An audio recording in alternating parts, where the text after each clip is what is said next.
2 was a revelation in that first half. He was cutting, playing off of Jimmy Butler. I thought Draymond Green did a great job of getting Jimmy going. Great passes from him, getting some guys, but just could not buy a basket. Scary moment when Jimmy fell down, all the things. But ultimately, it came down to the second half, making some shots, getting some stuffs in key moments, and the Warriors just starting to get a rhythm at the end of the game. Life without Steph looked pretty bleak there, very bleak in the first half with the Warriors starting on threes, 2 for 22. But it's amazing what you can do when you go to the basket. And eventually, the Warriors started going to the basket, finishing with 52 points in the paint. Woo! Just all-around effort. Say it again, say it again. 52 points in the paint. Oh, wait, I got something even better for you. Only 10 turnovers for the entire game. That's a miracle. When the Warriors don't turn the ball over and they're getting extra shots, even if the three is not falling. Well, the Warriors take 93 shots, but they got 14 offensive rebounds and 16 second chance points. They worked smarter instead of working harder. Yeah, as you know at home, the Warriors one of the worst teams in the NBA this season as far as turnovers. So that number, very impressive for the Warriors tonight. But that's something that they can build on. I understand the Pelicans have only won 3 games on the entire season, but you take that turnover number, you build on that, you realize, hey, as a team, we're able to control the basketball, and you can take that and build momentum moving forward. Now, of course, you got the Thunder on Tuesday. That's not going to be easy. Well, these kind of games are some of the games the Warriors have struggled with all season long. Coming into tonight, I think the Warriors are 4-6, playing against teams that are under 500 in the NBA. So these are young, athletic teams that run up and down. They're excited to play against the Warriors. They come in here, the offensive rebounds. The Warriors turn the ball over normally. But tonight, doing a much better job playing clean basketball. It was tough to buy a basket in the first half. Just one for, it was 9% for the three-point line. Yeah. That's a tough way to play. I thought GP2 did a great job of just setting an example. Cut to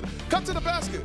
Jimmy Butler is getting all this attention. He is doing a great job making his own plays, willing his team to win, but cutting to the basket was really the difference in this game. I thought the Warriors let a bottom 5 offensive team drag them down into the mud. And once they realized that they could not survive that way, then again, they started to work smarter. They started to go to the basket, and they started to use their force in that regard. But I tell you what, man, Jimmy Butler, the more you watch him, the more I should speak for myself. The more I watch him, the more I appreciate what he brings. He's just so smart. He's just so savvy on both ends of the floor. And listen, this thing got started for the Warriors in terms of them winning the game with Jimmy Butler. It was tied 87-87 with a little bit over 5 minutes remaining. How did that 9-0 run get started? Jimmy Butler getting an offensive foul on Missy, and then they got that 9-0 run started. I mean, all across the board. You have guys that came into the game. JK was back after missing an extended amount of time. Struggling against buckets in the second half, hits 2 key baskets.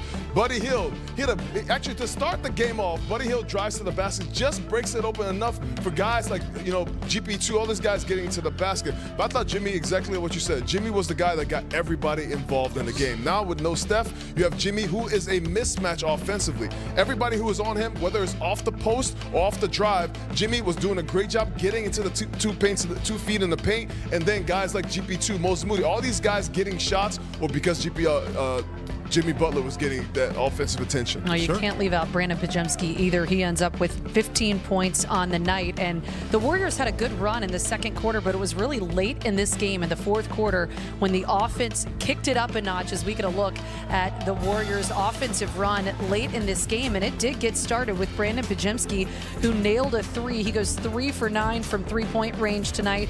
Very down on the three-point range overall, just shooting 25.5%, of course, without Steph Curry. But this late run offensively with no Steph should give Warriors fans a little hope. But I just want to point out again, that 3 from Pods came great cuts after you got the offensive foul, the charge that was drawn by Jimmy Butler. So yeah, you get the 3 and then everything opens up. Let's get to the basket. Oh, GP, I mean, nobody's paying attention to the trail, but for it to come off the defense, Pods to get that 3, and then the Warriors get that 9-0 run started by doing what? Going to the basket, baby. Did they get the defensive message from Jimmy Butler and Draymond Green? I think so. Well, I mean, but listen, those guys said what they said, and then they backed it up with their play. right? I thought Draymond and Zion, that was the battle that I was looking forward to. It looked like an 80s battle, and I would say that Draymond handled Zion pretty darn well, considering how big, how strong, and how quick Zion is. Okay, so the question was, did they answer the battle? Did they answer the question that Jimmy and Draymond put out today? Yes. Offensively, they came out and they struggled to buy baskets, but defensively, they put their imprint on the game. They were pushing guys, they were physical, making sure the big guys got out. I thought East Missy was a rebounding machine out there. He's a big guy. Against the Warriors small ball lineup, that was tough to get a basket, tough to get a rebound. But GP2 came in the game, got some offensive rebound return. Jimmy Butler, 8 rebounds. All these guys, they had to gang rebound to answer the call tonight to get this win. And again, the offensive rebounding, 14 offensive rebounds, 16 second chance points, considering the Warriors could not buy a bucket from the outside. Those 16 points were big. Gary Payton II coming off the bench. He had 19 points tonight for the Warriors. Let's get it out to Bob Fitzgerald and Kalina Azubuike, who are standing by with GP2. Guys. So Gary Payton, 19 points, 11 rebounds, 1 off your career high. You changed the game, the little big man with the cuts and Jimmy finding you inside. You know where I'm going to be. So they know where I'm going to be. So if they need some help or an outlet, you know where to find me. I was about to ask about that. Like, where did that start for you, the little big man? No one works a short corner like you, hangs around the basket, cuts, rolls to the basket. Where did that unorthodox style start for you? Was it Oregon State? Was it when you got here? High school. High school? Okay. I was surprisingly, I was the tallest on my team my high school year. So, you know, I had to play the 5 and do a little bit of both. So I learned from there, and then from there is just, you know, reps. Did it in college and did it through, you know, G League and whatnot, and, you know, turns out to be a nice spot. Gee, you've had Steve Kerr talk about commit fewer turnovers, and the Warriors now are 10-1 when that happens. Are you guys tired of hearing that, or is it just like we're going to stop turning it over? I hope not. We're winning games when we don't, so I think we should keep doing it. What do you like about what you guys did defensively? Because you guys mixed it up. You went zone. You got a bunch of deflections, got some steals, got your activity up. Yeah, that was it. Like you said, activity. We had to be more active in the gaps and have each other's back.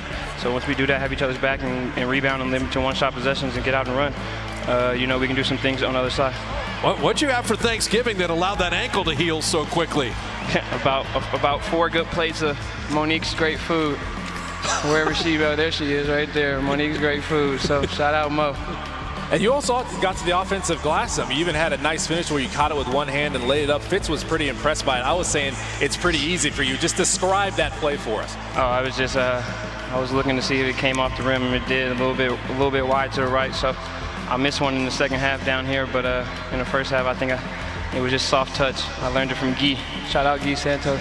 Nice. Gee, we'll let you go with this one. You're the only guy on the team that calls 30 Wardell. one name. Shout out Wardell. We had to have his back today, so we got to have his back for a couple more games. So let him rest and get back. So I think we got it. We got it. Hey, 19 points, 11 rebounds, 1 off your career high. The little big man, you changed the game. Monique's cooking gets the victory tonight. Thanks for stopping. We appreciate it. Yeah, thanks, guys. Happy holidays. That is good.